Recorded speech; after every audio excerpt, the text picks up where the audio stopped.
Hello guys, आज म बनाउन गइरहेको छु गुन्द्रुक, तर एकदमै फरक तरिकाले।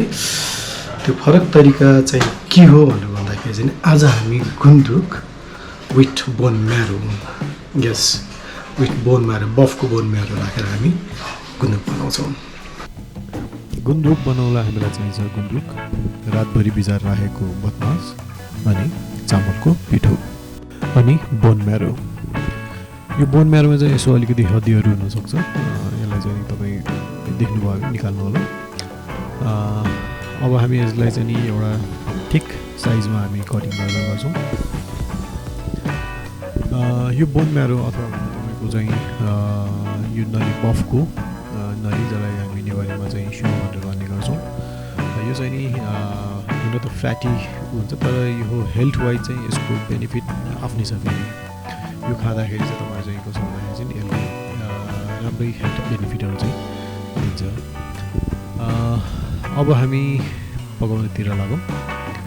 अनि अर्को हामीलाई चाहिने भनेको यो चामलको पिठो, जुन मैले अघि भनिसकेँ। यसलाई हामी चिसो पानीमा घोलेर राखौँ। किन भनेर भन्दाखेरि चाहिँ नि यो सिधै तातो उसमा हाल्यो भने यसले फाइन यो पेस्ट हुँदैन। अब हामी तातिएको प्रेसर कुकरमा तेल हालौँ। मैले प्रेसर कुकर चाहिँ किन युज गरिरहेको छु भनेर भन्दाखेरि चाहिँ नि जुन हाम्रो बदमास छ त्यसलाई चाहिँ हामी सिटी लगाउँछौँ, जसले गर्दाखेरि चाहिँ बदमास नरम हुन सजिलो हुन्छ प्रेसर कुकरमा पकाउँदाखेरि। अब हामी यसमा हाल्छौँ लसुन हल्का फ्राई गरिसकेपछि हामी हाल्छौँ भिजाएर राखेको, रातभरि भिजाएर राखेको बदमास। यो बदमासले गर्दाखेरि चाहिँ हाम्रो गुन्द्रुक अझ एकदमै टेस्टी हुन्छ, किनभने त्यो यो सफ्ट जब हुन्छ। अनि हामी यसमा हाल्छौँ गुन्द्रुक। गुन्द्रुक आफैमा अमिलो हुन्छ, तर आज भोलि बजारमा पाउने गुन्द्रुक त्यति खासै अमिलो नहुने भएको कारणले गर्दाखेरि चाहिँ हामी थोरै लोकल गोलभेडा, सानो सानो जुन गोलभेडा हुन्छ, लोकल गोलभेडा हाल्छौँ, जसले गर्दाखेरि चाहिँ यसमा यो गुन्द्रुकमा एक्स्ट्रा अमिलो आउँछ। गुन्द्रुकको अमिलो आफ्नोमा छँदैछ, साथसाथै चाहिँ गोलभेडा पनि थोरै अमिलो आउँछ, जसले गर्दाखेरि हाम्रो गुन्द्रुक एकदमै टेस्टी हुन्छ। अब हामी यसमा हाल्छौँ बेसारपछि हामी हाल्छौँ जिरा र धनियाँको धुलो। जिरा चाहिँ थोरै छ, त्यसपछि खुर्सानीको धुलो अनि नुन। यसलाई हामी हल्का एकछिन भुट्छौँ। यो गोलभेडा यिनीहरू एकछिन भुट्यो भने चाहिँ यसले राम्रो स्वाद दिन्छ, किनभने गोलभेडाहरू राख्ने बित्तिकै पानी हाल्यो भने फेरि त्यो बोइलको एउटा टेस्ट आउँछ, जसले गर्दाखेरि स्वाद खासै राम्रो हुँदैन। अब हामी यसलाई एकछिन भुटिसक्यौँ र अब हामी पानी हालेर यसमा मजाले सिटी लगाउँछौँ। अब सिटी चाहिँ कति लगाउने भनेर भन्दाखेरि चाहिँ बदमास पाक्ने, बदमास सफ्ट हुने हिसाबले तपाईँको 3-4 सिटी मजाले लगाउनु भयो हुन्छ। त्यसपछि हामी यसलाई खोल्छौँ। सिटी लगाइसकेपछि हामी यसलाई खोल्छौँ। हाम्रो यो बदमास पनि सफ्ट भइसकेको छ, नरम भइसकेको छ। अब हामी यसमा हाल्छौँ अघि जुन हामीले घोलिरहेको छ चामलको पिठो, त्यो हाल्छौँ। चामलको पिठो चाहिँ तपाईँको चाहिँ कसरी तातो यो जुन छ त्यसमा हाल्नु हुँदैन। किन भनेर भन्दाखेरि चाहिँ यदि तपाईँले सिधै चामलको पिठो चाहिँ यो तातोमा हाल्नुभयो भने त्यो चाहिँ गिर्खै हुन्छ, राम्रोसँग घोल्दैन।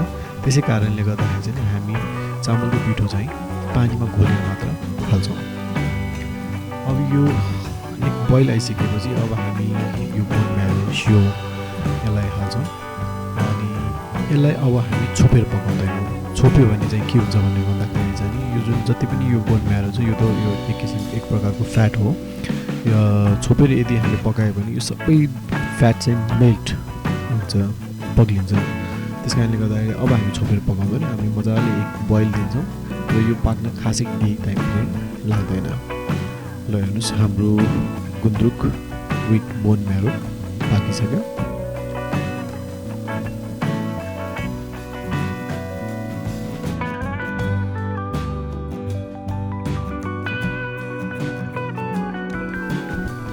मैले हाम्रो गुन्द्रुकलाई चाहिँ राइससँग खाँदैछु र हल्का मैले आफ्नो तरिकाले यसलाई प्लेटिङ गरेको छु।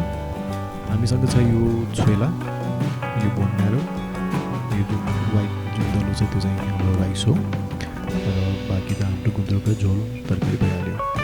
अब म यसलाई खान गएका छु र म यसलाई हातैले खान्छु। यसको यो मजा नै हातले खाँदाखेरि हुन्छ। यो हाम्रो बोन म्यारो हो। यसलाई हामी राइससँग यसरी मजाले मुसेर खायो भने यसले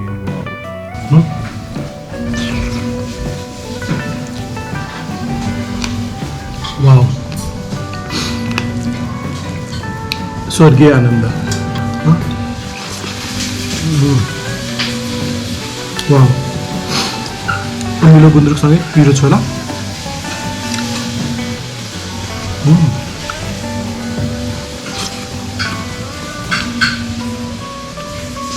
बोन म्यारो नेवारीमा यसलाई स्यो भन्छ। यो एकदमै टेस्टी हुन्छ।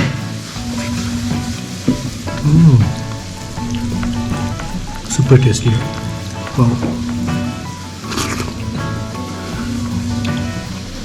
मजा आयो। यसरी नै फरक र नयाँ रेसिपीको लागि मेरो च्यानललाई लाइक, सेयर अनि सब्सक्राइब गरिदिनु होला।